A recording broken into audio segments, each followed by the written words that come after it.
In a world where the surface belongs to machines and the sky rains death, there exists one place where the lights still burn bright, where laughter still echoes through corridors carved from desperation, and where hope refuses to die even as the world crumbles above. Welcome to Speranza, the underground sanctuary that shouldn't exist, yet somehow does.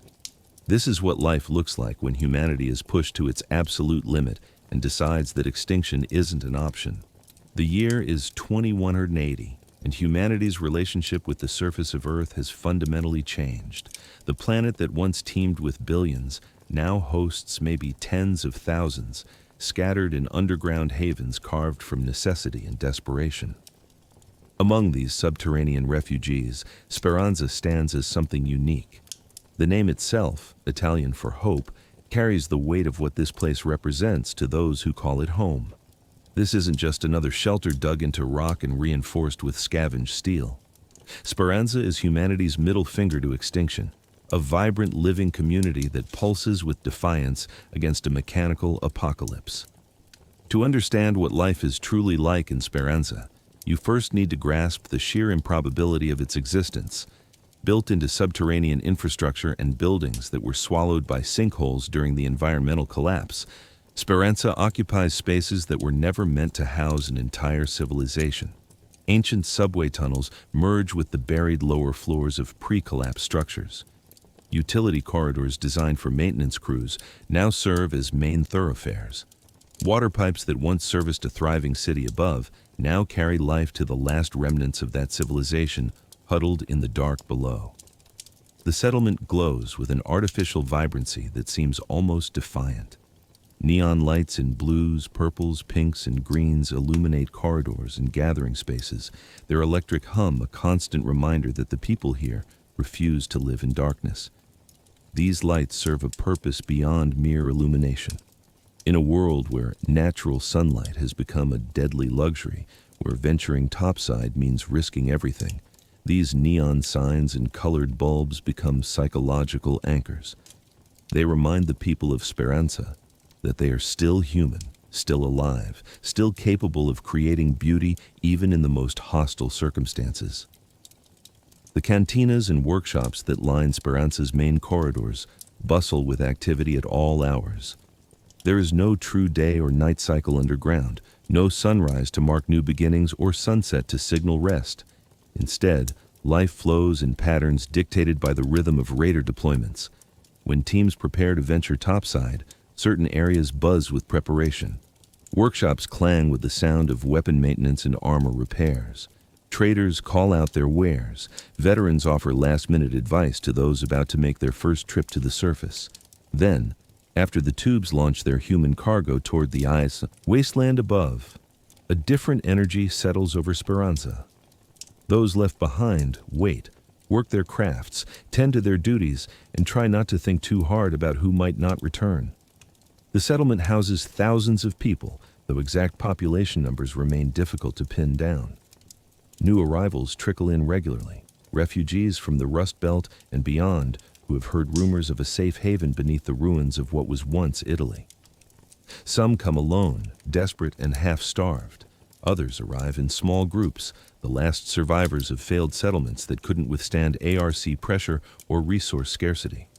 Speranza takes them in when it can, assigns them living space when available, and adds them to the careful rationing calculations that determine whether the settlement can survive another month, another year, another generation. But Speranza faces a fundamental problem that haunts every conversation about the future. The settlement is getting crowded. Living spaces designed for hundreds now house thousands. Corridors that once allowed easy passage now require careful navigation through clusters of people going about their daily business. The air recycling systems strain under the load.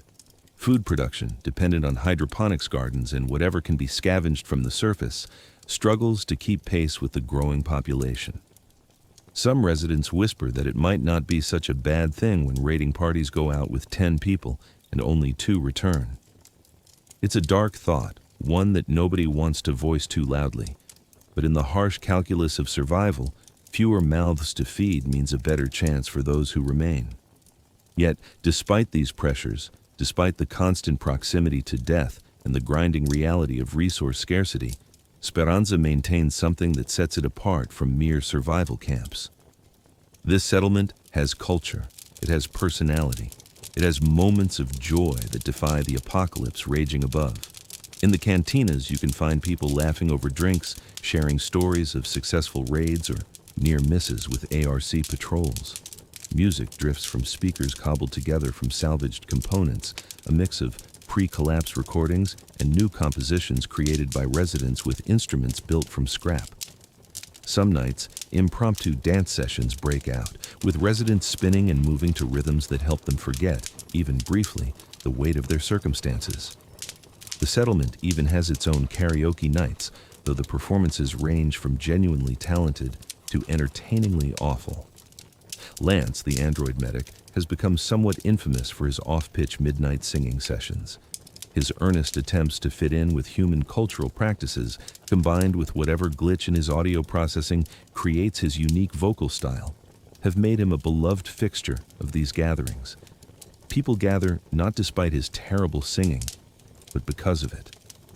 In a world where joy is scarce, watching an amnesiac android murder Celeste pre-collapse love song has become a treasured form of entertainment. There's also a boxing ring somewhere in Speranza's warren of corridors and chambers. Here, residents work out their frustrations and settle disputes in a controlled environment. The ring sees regular use, both for sport and for resolving conflicts that might otherwise fester into something more dangerous. In a community living under constant pressure, the ability to throw a few punches in a sanctioned bout, then shake hands afterward, has proven essential for maintaining social cohesion. Lance apparently frequents the boxing ring too, his android durability making him a challenging sparring partner for those brave enough to step into the ring with him. The settlement even maintains a library, thanks largely to Apollo's efforts. This traveling mechanic, who has made Speranza his temporary home, spends his free time hunting for books topside and adding them to the collection. The library occupies what might have once been a storage room or administrative office, its shelves packed with water-damaged novels, technical manuals, histories of a world that no longer exists, and carefully preserved children's books. Parents bring their kids here to learn to read, to hear stories about a world before the machines, to imagine futures that might be possible. The library represents something beyond survival. It represents the belief that knowledge, culture, and history matter even when daily existence requires constant struggle. This is Speranza at its core, a place that refuses to reduce human existence to mere biological persistence. The settlement's residents don't just survive, they live, they create, they maintain traditions and invent new ones. They fall in love and start families. They argue about politics and sports. They pursue hobbies and develop skills beyond those required for rating. They remain defiantly, stubbornly, beautifully human, despite every reason the world has given them to surrender to despair. To truly understand what life is like in Speranza, you need to understand how this impossible community came into existence. The story begins not with the settlement's founding, but with the world that preceded it. Understanding Speranza requires understanding what was lost, what was fought for, and what slim thread of hope allowed these survivors to carve out a new existence beneath the ruins of the old world. The environmental collapse that set the stage for humanity's downfall wasn't a single catastrophic event. Instead, it unfolded as a cascade of interconnected disasters that compounded over decades. Rising sea levels claimed coastal cities and fertile agricultural regions. Massive earthquakes, possibly triggered or worsened by geological stress from climate change, brought down infrastructure across multiple continents. Wildfires raged unchecked through regions that had become tinderboxes of dried vegetation and extreme temperatures. Volcanic eruptions, including a particularly devastating event involving Mount Vesuvius in the region that would eventually house Speranza, added ash and toxic gases to already compromised atmospheres. Humanity had reached an ironic pinnacle just before the collapse accelerated beyond recovery. Technological advancement had achieved levels that previous generations could scarcely imagine. Space travel had moved from experimental to practical, with regular launches carrying people and resources beyond Earth's atmosphere. The infrastructure for this space age dotted the landscape. Launch facilities, control towers, research stations, and the massive industrial complexes needed to support interplanetary ambitions represented the peak of human achievement. Evidence of this golden age remains scattered across what is now called the Rust Belt, slowly rusting monuments to dreams that died when the world caught fire. When the collapse reached its critical phase, those with resources, connections, and foresight organized what would become known as the Exodus. Wealthy elites, corporate executives, scientists, engineers, and those deemed essential to rebuilding human civilization elsewhere boarded spacecraft and departed Earth. They left behind billions who lacked the means or opportunity to escape. The graffiti that still marks the walls of the Asera spaceport tells the story of those left behind. Only the rich leave and make room for all aren't just bitter commentary. They're epitaphs for a civilization that divided itself between those who escaped and those who were abandoned. Those who remained on Earth faced a planet that had become hostile to human habitation. The survivors gathered in the remnants of old cities, built makeshift communities from whatever materials they could salvage, and adapted to a world that bore little resemblance to the one their parents had known. The technology they rebuilt was crude compared to pre-collapse sophistication. The massive structures like dams, spaceports, and research facilities were clearly beyond their ability to recreate. But humans are remarkably resilient, and over the course of a generation or two, something resembling civilization began to re-emerge. Small tribes connected into larger communities, trade networks formed, knowledge was preserved and shared, life remained hard, resources remained scarce, but humanity was rebuilding. Then the machines fell from the sky. The first wave of ARC arrived without warning or explanation. Crude by later standards, these early autonomous combat machines nonetheless represented a threat unlike anything the struggling human survivors had encountered. The ARCs didn't negotiate, they didn't communicate. They simply identified human settlements and began systematic elimination protocols. The machines came in various configurations, each designed for specific combat roles. Some were fast and numerous, overwhelming defenses through sheer numbers. Others were larger, more heavily armored, designed to break through fortified positions. All shared one characteristic. They were terrifyingly effective at their apparent primary function, removing human presence from Earth's surface. The survivors fought back with whatever they could assemble. In the Rust Belt, the region that would eventually house Speranza, resistance coalesced around certain key locations. The fighting was brutal, desperate, and costly. Entire communities were wiped out, leaders emerged, were killed, and were replaced by whoever was willing to take up the role. Among these early resistance fighters was a young woman named Celeste, who had already lost her home multiple times to ARC attacks and had watched her father die in the mechanical onslaught. The trauma of these losses could have broken her. Instead, they forged her into someone who understood survival, who could organize resources and people, who refused to accept extinction as humanity's inevitable fate. The first wave culminated in what survivors would remember as the Battle of Victory Ridge. The exact details of this engagement remain fragmentary, known primarily through stories passed down by veterans and the physical evidence still scattered across the northern dam battlegrounds. What is clear is that human fighters made a stand at Victory Ridge and, against considerable odds, managed to stop the ARC advance. The battle was costly. The hideouts and outposts from that time, when they were uncovered by shifting earth or explored by curious raiders, contain relics of that desperate fight, weapons that ran dry, makeshift fortifications that were overrun, personal effects of fighters who never made it home. But Victory Ridge achieved its objective. The first wave was halted. The surviving ARC units withdrew or were destroyed. For a period that lasted perhaps 20 to 30 years, the surface became marginally safer. Humans could venture out, rebuild, and reclaim some of what had been lost. Settlements grew larger and more permanent. Children were born who had never known the terror of constant ARC attacks. Hope that most dangerous and precious of human emotions began to take root. Maybe some dared to think humanity had won. Maybe the machines were gone for good. They were wrong. The second wave arrived with a vengeance that made the first wave look like a probing attack. These new ARC units were more advanced, more numerous, more coordinated, and far more lethal.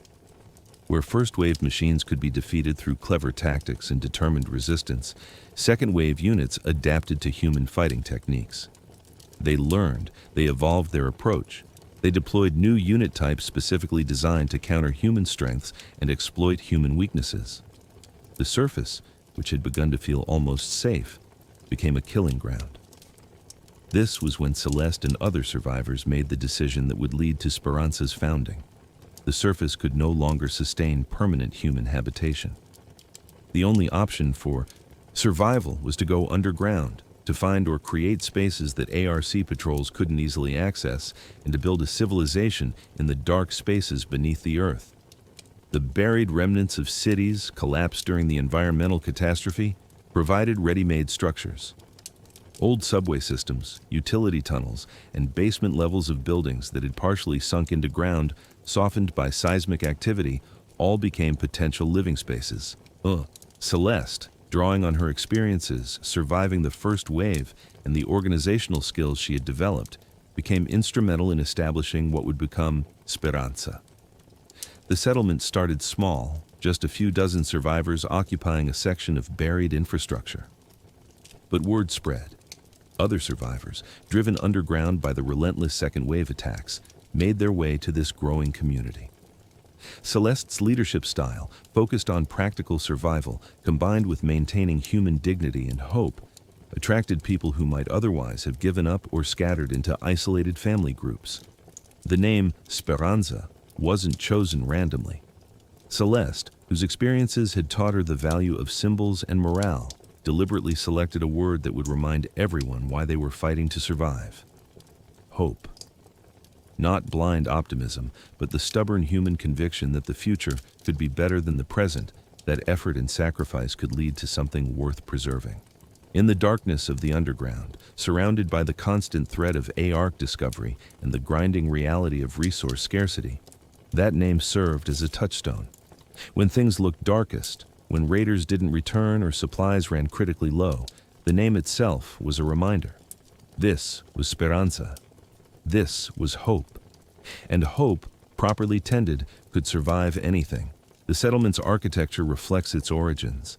This isn't a planned city designed by urban developers. It's an organic, chaotic, beautiful mess of human ingenuity applied to found spaces. A section of collapsed parking garage becomes living quarters, with makeshift walls creating individual units. An old metro station becomes a central gathering space and market area. Industrial water tanks are repurposed as hydroponic gardens. Electrical conduits that once powered a city above now carry carefully rationed electricity to light the darkness below. Over the years, as more survivors arrived and the settlement expanded, Speranza grew into something larger than a single isolated community. It became the oldest neighborhood, the first district of a larger underground city that took the name Toledo. The choice of name references the real Toledo, Italy, though the exact location of the underground city remains somewhat ambiguous. What matters is that Speranza, having proven the viability of underground survival, became the model for other communities. These neighborhoods, known locally as contradas in a nod to the Italian tradition of urban districts, formed a network of semi-independent communities connected by shared infrastructure, but maintaining distinct identities and governance. This is the legacy that current residents of Speranza inherit. They live in a community born from desperation, built by stubborn refusal to accept defeat, and named for the most human of qualities. Every corridor they walk through, every neon light that illuminates their path, every successful return from a topside raid represents victory over the forces that tried to erase humanity from Earth.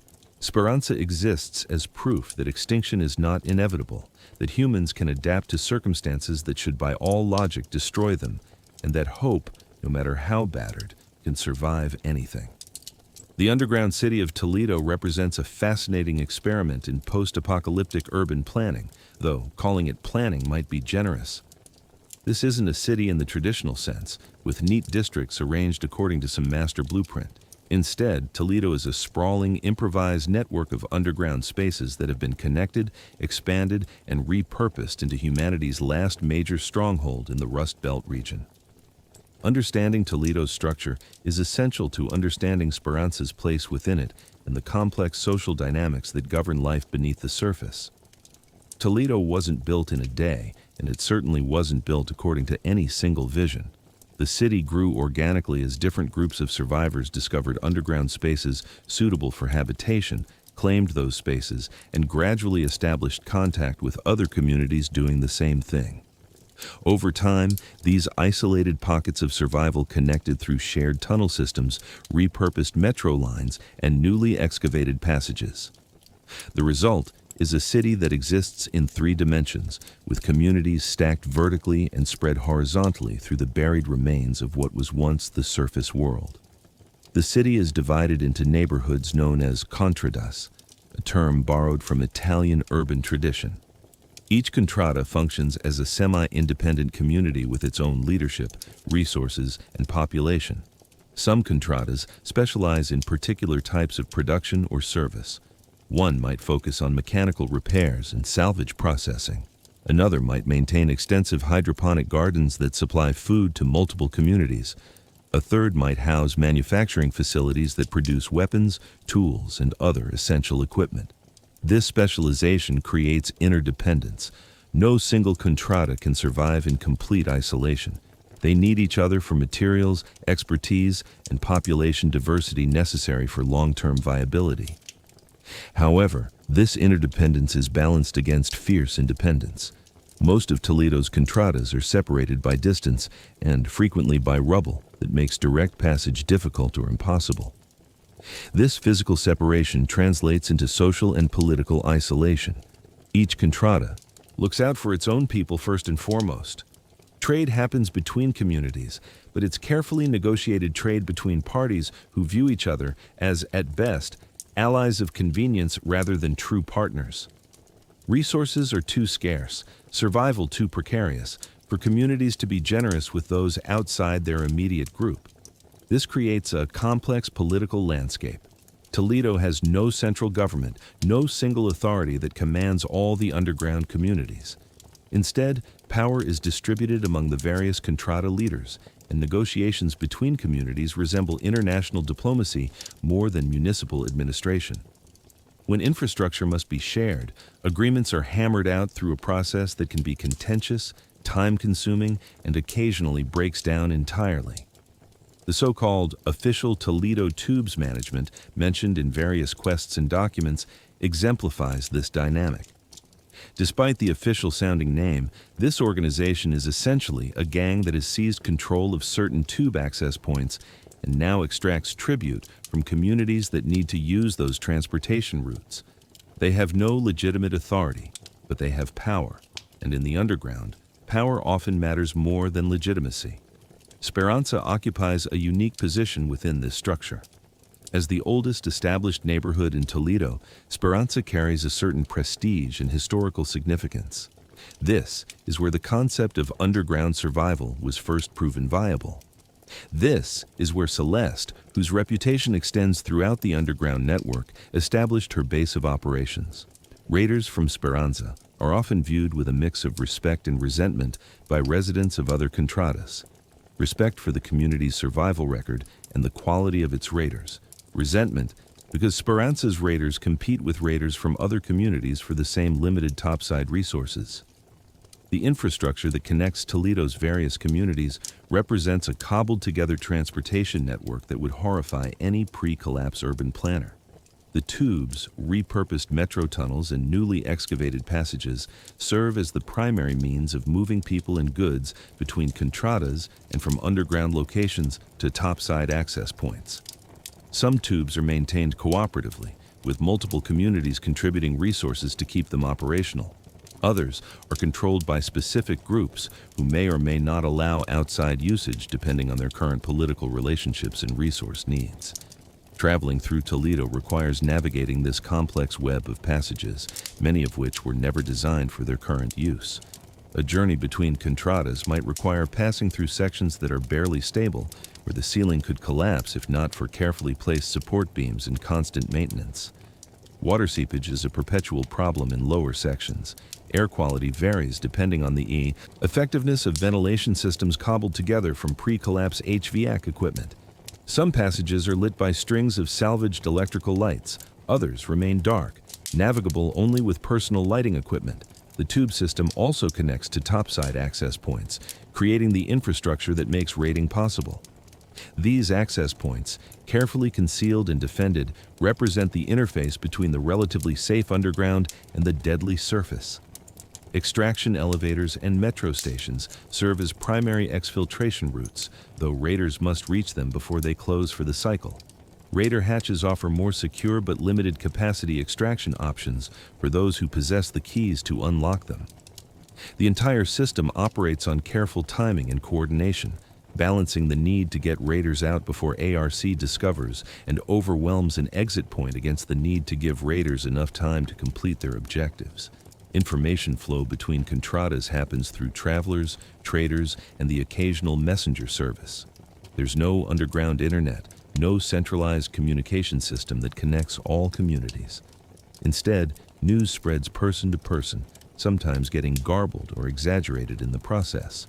When something significant happens in one contrada, it might take days or weeks for accurate information to reach distant communities.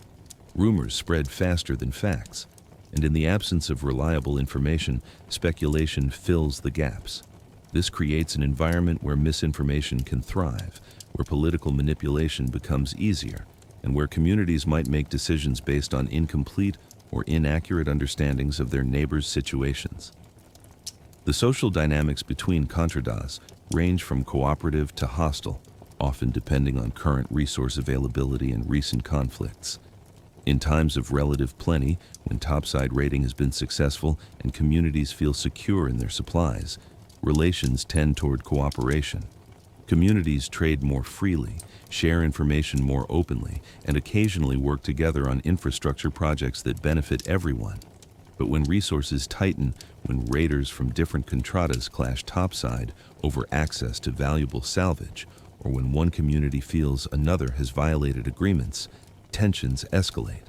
Full warfare between contradas is rare because everyone understands that fighting each other only helps the ARC, but smaller conflicts, economic sanctions, and severed cooperation are common enough.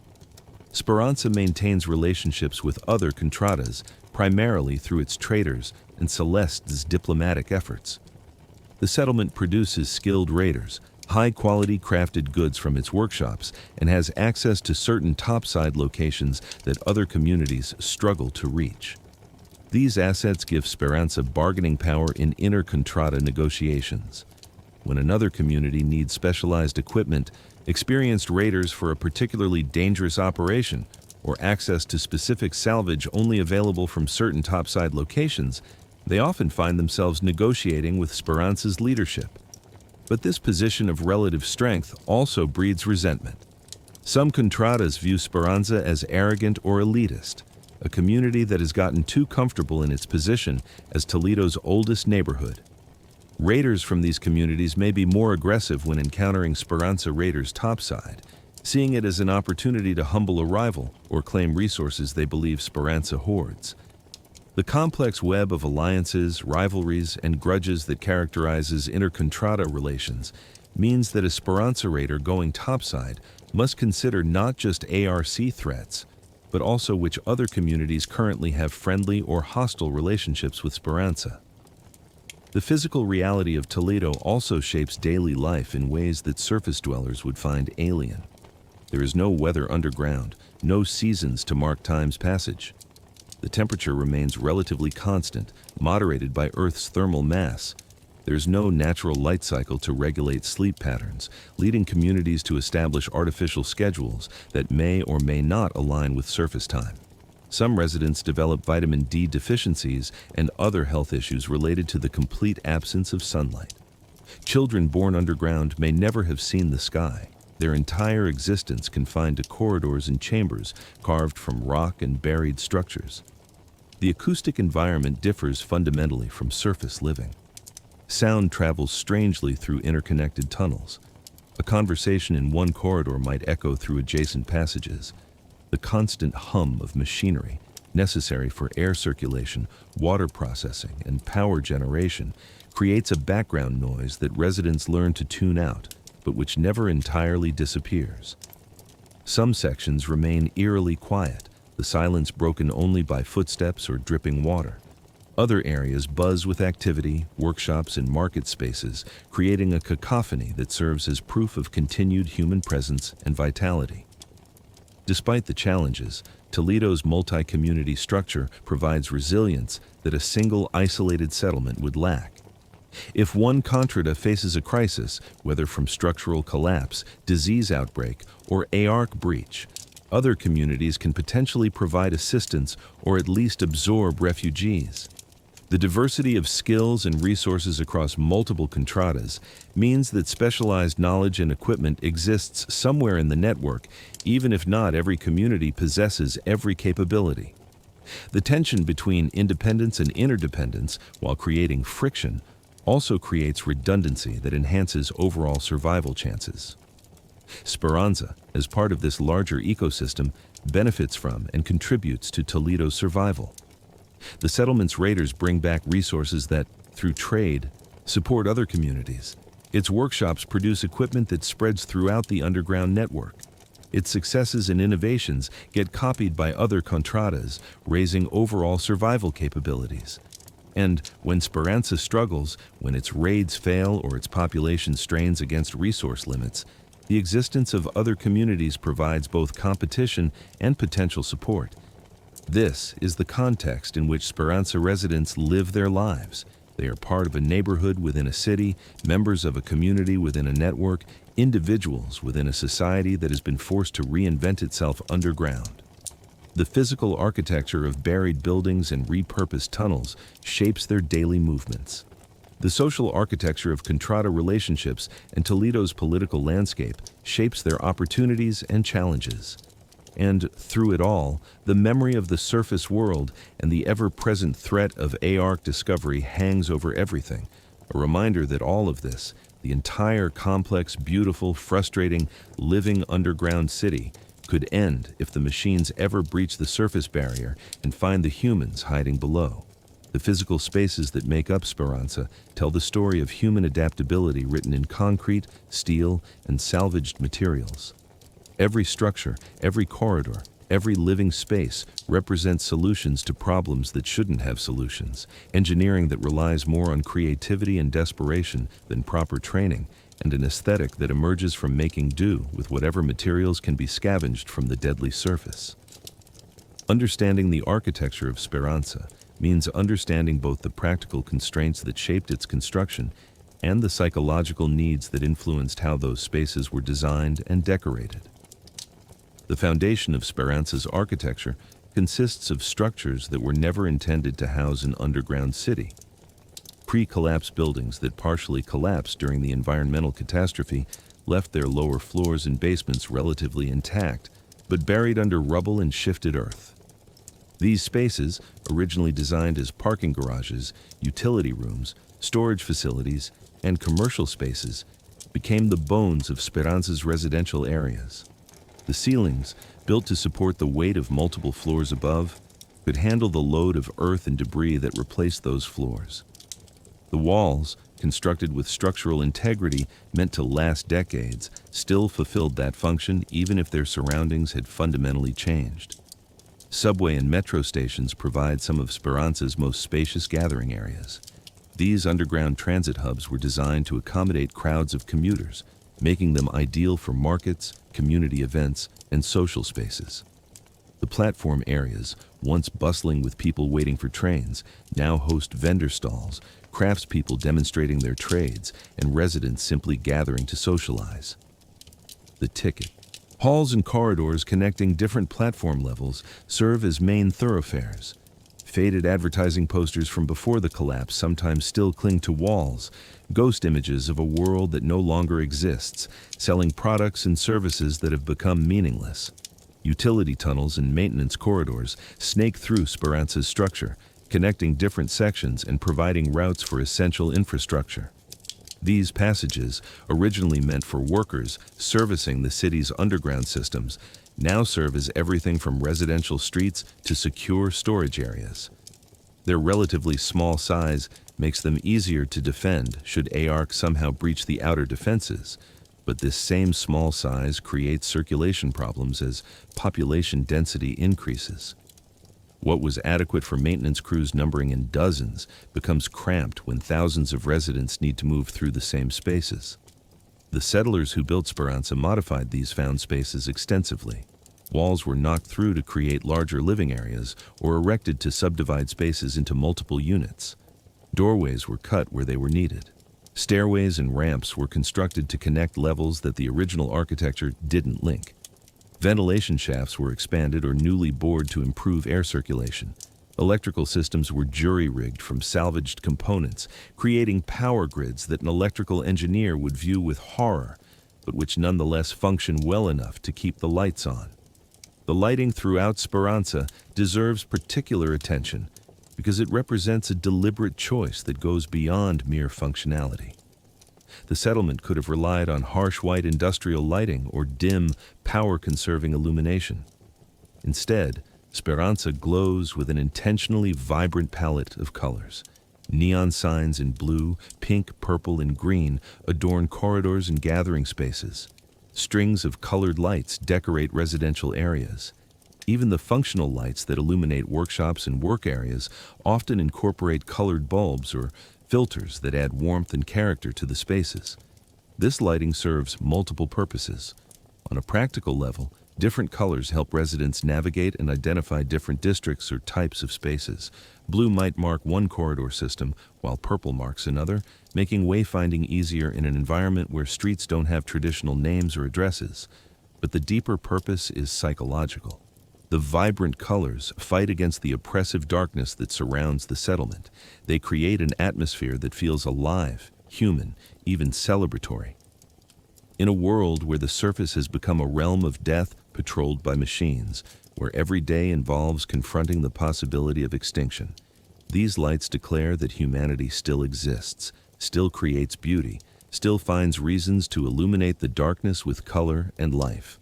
The cantinas scattered throughout Speranza represent social architecture at its most essential. These establishments, some formal businesses with actual ownership, and others more informal gathering spaces, serve as the settlement's living rooms. Here residents come to eat, drink, socialize, and momentarily forget the pressures of survival. The cantinas vary in size and character, each developing its own atmosphere and regular clientele. One might be known for serving the best approximation of pre-collapse coffee that can be achieved with current resources. Another might have a reputation as the place where veteran raiders gather to share war stories. A third might be where the younger generation congregates, playing music and organizing dance sessions. The food served in these establishments reflects the realities of underground agriculture and topside scavenging. Hydroponic crops form the foundation of the diet. Leafy greens, tomatoes, peppers, and other vegetables that grow relatively quickly and efficiently in controlled environments make regular appearances. Mushrooms, cultivated in dark corners that would otherwise go unused, provide protein and variety. Preserved foods, from topside raids, carefully rationed, occasionally supplement these staples. The cuisine that emerges from these limitations shows considerable creativity. Cooks and vendors find ways to combine available ingredients into meals that provide not just nutrition, but actual pleasure, because in Speranza, maintaining morale is as important as maintaining caloric intake. The bars within some cantinas serve alcohol produced through underground brewing operations. Grain or potatoes grown hydroponically get fermented into spirits or beer. The quality varies, and the taste might not match pre-collapse standards, but the effect remains the same. In moderation, these drinks help residents relax, facilitate social bonding, and provide a small escape from the constant awareness of their precarious situation. In excess, they create problems that the settlement must manage, because alcohol abuse in a survival situation can quickly become a community threat rather than just a personal issue. The Raider Den represents perhaps the most personally significant architectural element in Speranza for those who venture topside. Each Raider maintains their own space within the den, a personal area that serves as bedroom, workshop, armory, and sanctuary. These spaces vary in size depending on the Raider's seniority and success, but all share certain characteristics. They provide privacy in a settlement where privacy is otherwise scarce. They offer a place to maintain and customize equipment. They serve as a canvas for personal expression through decoration and arrangement. The den spaces show considerable personality diversity. Some Raiders keep their areas meticulously organized, with weapons mounted on walls, armor on display stands, and salvaged items carefully cataloged and stored. Others embrace a more chaotic aesthetic with equipment piled in, corners, walls covered with found objects and memorabilia, and a general sense that organization is less important than having what you need within arm's reach. Some decorate extensively, using paint, fabrics, lights, and salvaged artwork to create spaces that feel like actual rooms rather than converted storage areas. Others keep their spaces functional and bare, perhaps believing that attachment to physical space is dangerous when survival remains uncertain. Within the den, Raiders can access their personal workshop stations. These areas contain the tools and equipment necessary for weapon maintenance, armor repair, and equipment customization. A workbench holds tools salvaged from topside or crafted in Speranza's larger workshops. Storage containers hold materials gathered during raids, metal scraps, electronic components, chemical compounds, and countless other items that might be useful for crafting or upgrading. The workshop space becomes an extension of the Raider's identity. The tools they choose to acquire, the projects they prioritize, the modifications they make to their equipment all reflect their personality and their approach to survival. Customization plays a significant role in Speranza's culture, and personal spaces in the den showcase this impulse. Raiders personalize their armor with paint, engravings, or attached trophies from successful missions. Weapons get modified beyond their original specifications, adapted to personal fighting styles, or upgraded with salvaged components.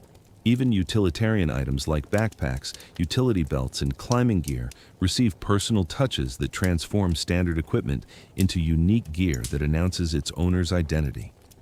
The larger workshop areas accessible to all residents represent Speranza's industrial heart. These spaces, converted from whatever underground facilities could accommodate the necessary machinery and workspace, buzz with activity during all hours. Craftspeople work metal into tools and weapons. Technicians repair electronic equipment salvaged from topside. Engineers maintain the settlement's vital infrastructure. Tailors produce and repair the clothing that residents need. The workshops create a constant soundtrack of human industry. Hammers on anvils, power tools humming, conversation between workers, occasional curses when something goes wrong, and satisfied grunts when a repair succeeds. The workshops also serve educational functions. Apprentices learn trades from experienced craftspeople. Children old enough to begin contributing to the community's survival start their training in these spaces, learning basic repair skills, material identification, and the problem-solving approaches necessary for maintaining a technological society with limited resources. The knowledge transfer happening in these workshops represents cultural survival parallel to physical survival. Skills must pass from generation to generation or risk being lost forever. Trader stalls and shops line. Certain corridors and gathering spaces, creating marketplace districts that serve economic and social functions. These vendors offer the goods and services that keep Speranza operating. Some sell food, either fresh produce from their own hydroponic operations or prepared meals. Others offer equipment, weapons, armor, tools, and specialty items. Still others provide services, repairs, modifications, information brokering, or access to specialized knowledge. The marketplace atmosphere, with vendors calling out their wares and residents browsing and negotiating, creates a sense of normalcy and civilization that contrasts sharply with the harsh reality just above ground. The trader shops associated with Speranza's most notable residents represent more than simple commerce. These establishments serve as community hubs where residents can access expertise and resources essential for survival. Celeste's central position in the settlement means her space functions almost as a town hall, where residents bring concerns, receive guidance, and learn about the settlement's overall situation.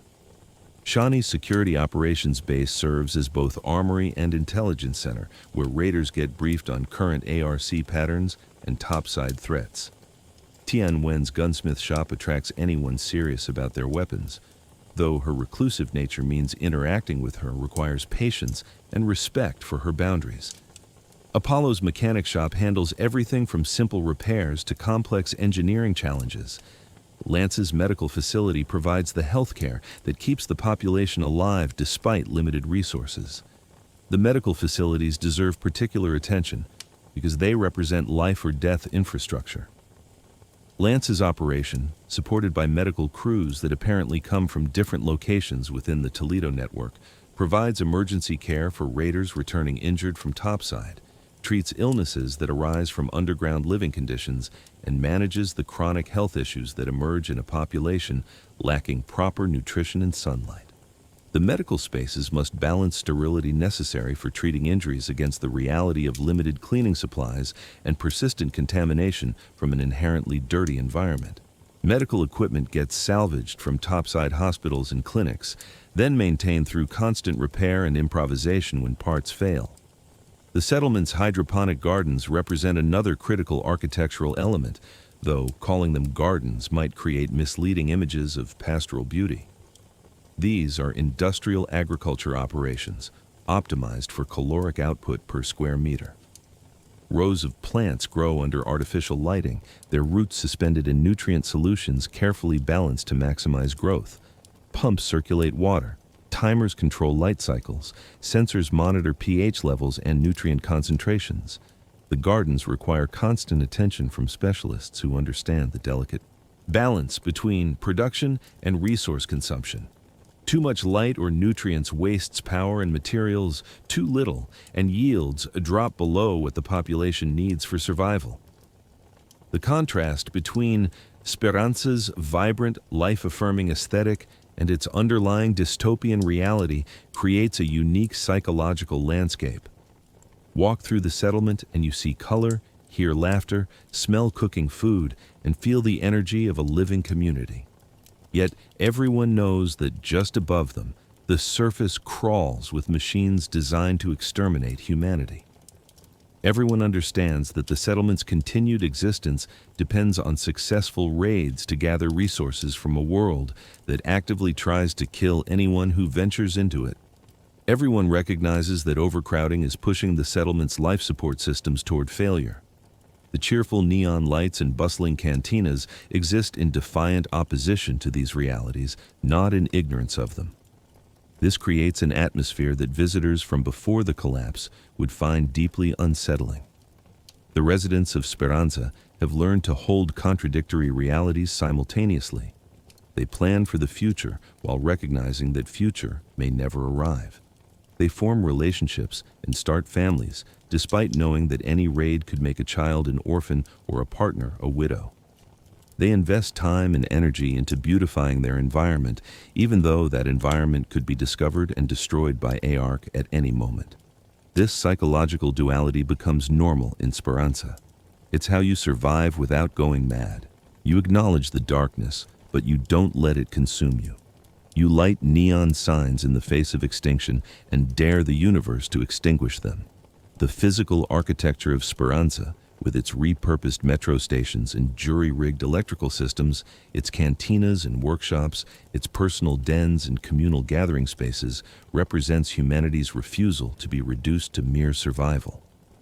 The settlement could have been built purely for function, with spaces designed solely to keep people alive. Instead, Speranza's builders and residents have created something more. They've built a place where life can have meaning beyond continued breathing, where personality and culture can flourish, where the human need for beauty and community receives the same priority as the human need for food and shelter. The architecture of Speranza is ultimately the architecture of hope, made manifest in concrete, steel, neon, and stubborn human determination.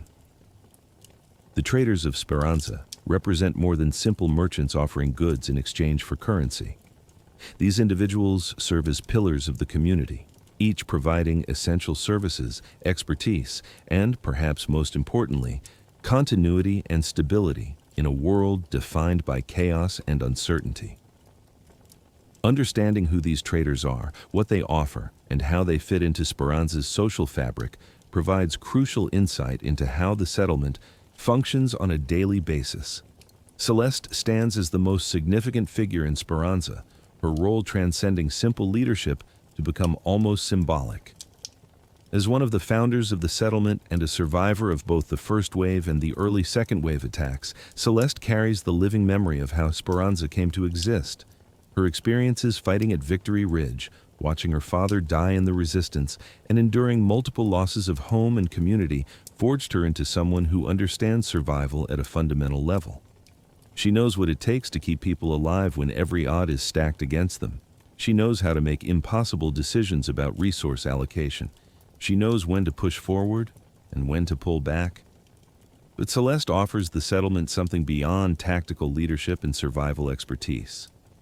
She represents hope itself, the living embodiment of the settlement's name and purpose. When she speaks to the community, people listen not just because she holds authority, but because she has earned their trust through years of putting the settlement's survival above her own comfort. When she makes promises about the future, people believe her because she has kept promises in the past. When she acknowledges harsh realities, people accept those realities because they know she's not sugarcoating or manipulating them. Celeste maintains the settlement's central hub, the space where much of Speranza's coordination and planning occurs. Raiders come to her for missions that support the settlement's needs. Residents bring disputes that require mediation. New arrivals present themselves to her for integration into the community. Her space serves multiple functions simultaneously: command center, diplomatic office, community center, and symbol of stability. The quests she offers to raiders aren't arbitrary tasks. They represent the settlement's strategic needs, gathering specific resources, scouting particular topside locations, retrieving items of importance to the community. Each quest serves Speranza's broader survival strategy. Her relationship with the settlement extends beyond the purely practical. Celeste genuinely cares about Speranza's residents as individuals, not just as resources to be managed. She knows many by name. She asks about their families. She celebrates their successes and mourns their losses. This personal connection creates loyalty that goes deeper than hierarchy or duty. People don't just follow Celeste because she's the leader. They follow her because they believe she will never ask them to sacrifice something she wouldn't sacrifice herself. Yet even Celeste isn't infallible or infinitely strong. She carries the weight of leadership in a situation where every decision could mean life or death for people she cares about. She makes evacuation plans because she knows Speranza might not be safe forever, that the underground could be breached or rendered uninhabitable. She worries about overcrowding and resource depletion. She lies awake strategizing solutions to problems that may have no good answers. The responsibility of keeping hope alive when you yourself sometimes struggle to maintain hope is a burden that shows in the lines on her face and the occasional weariness in her voice. Shani brings a completely different energy to Speranza's trader community. As the head of security and the settlement's premier ARC expert, Shani represents the hard edge of survival, the constant vigilance and paranoid preparedness that keeps people alive in a world trying to kill them. Where Celeste offers hope and community building, Shani offers weapons, tactical knowledge, and the unflinching willingness to acknowledge threats that others might prefer to ignore. Shani's expertise with ARC technology and tactics is unmatched in Speranza. She has studied the machines obsessively, learning their movement patterns, their behavioral programming, their vulnerabilities and strengths. She knows the difference between various ARC models and can brief raiders on what to expect when encountering specific unit types. This knowledge gets purchased through experience, observation, and probably more close calls with death than she cares to count. Every scar on her body, Every near-miss story she shares represents a data point in her ongoing analysis of how to fight and survive against mechanical enemies. Her shop and security operations center serves as Speranza's primary armory and intelligence hub. Raiders come here to purchase weapons, ammunition, and tactical equipment, but they also come for information. Shani maintains awareness of current AR's patrol patterns, recent changes in machine behavior, and dangerous areas that should be avoided. She debriefs returning raiders, extracting tactical intelligence from their experiences and incorporating that information into her ongoing threat assessment. This intelligence gathering makes her one of the most valuable resources in Speranza, beyond any weapons she sells. Shani's personality tends toward the abrasive and paranoid, traits that serve her well in her role but can make personal interactions challenging. She doesn't sugarcoat threats or offer false comfort. If a raider is inadequately prepared for a mission, Shani will tell them bluntly that they're going to die if they proceed. If the settlement's defenses have a weakness, she'll point it out loudly and repeatedly until someone addresses it. This directness earns her respect even from those who find her difficult to deal with personally. In a world where polite lies can get people killed, Shani's harsh honesty becomes a valuable commodity. The quests Shani offers tend toward tactical objectives and threat assessment. She might send raiders to investigate new ARC activity in a particular area. She might request specific machine components that could provide insight into recent technological upgrades. She might ask for reconnaissance of locations that could become future extraction points or danger zones. Every quest serves her broader mission of understanding and countering the ARC threat. Some residents find her focus on combat and security excessive, but those same residents benefit from the safety her paranoid vigilance provides. Tianwen represents the settlement's most enigmatic trader, a gunsmith whose skill with weapons is matched only by her desire to be left alone. Her reclusive nature means that interaction with her requires patience and an understanding that she's not being antisocial out of rudeness, but out of a deep need for solitude and focused work. Those who take the time to earn her respect discover a craftsperson whose weapon modifications and custom builds represent the pinnacle of what's possible with salvaged materials and underground manufacturing limitations. Tianwen's workshop is her sanctuary, a space where she can focus entirely on the intricate work of gunsmithing without social obligations or interruptions. The tools and equipment she's assembled represent years of scavenging and trade, acquiring exactly what she needs to transform salvaged weapons into reliable, effective tools of survival.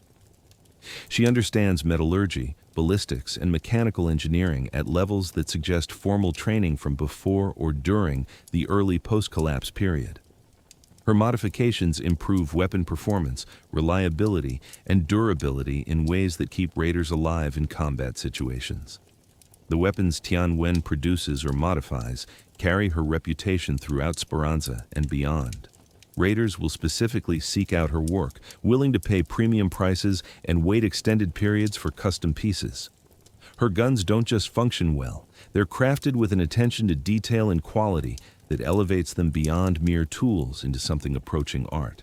Each weapon that leaves her shop represents her standards and her skill, creating a legacy that extends beyond the settlement's walls every time a raider carries one of her guns topside. Tianwen's quests, when she offers them, tend to be specific and technical. She might need particular components for a weapon she's building. She might want raiders to test a modification under real combat conditions and report back on performance. She might request materials with specific properties necessary for advanced manufacturing.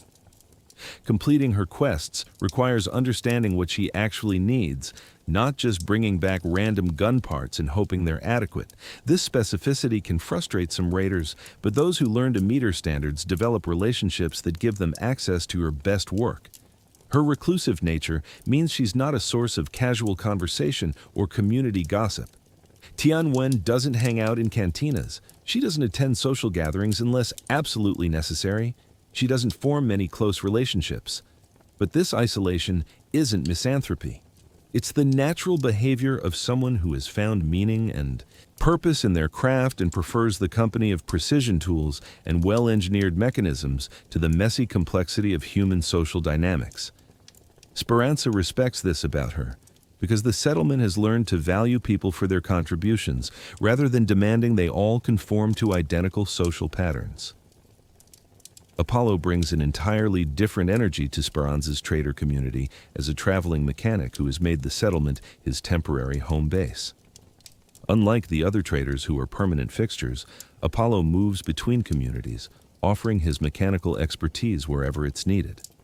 His presence in Speranza represents a choice to spend time in this particular settlement rather than an inability to leave, and that choice speaks to his assessment of Speranza's importance and viability.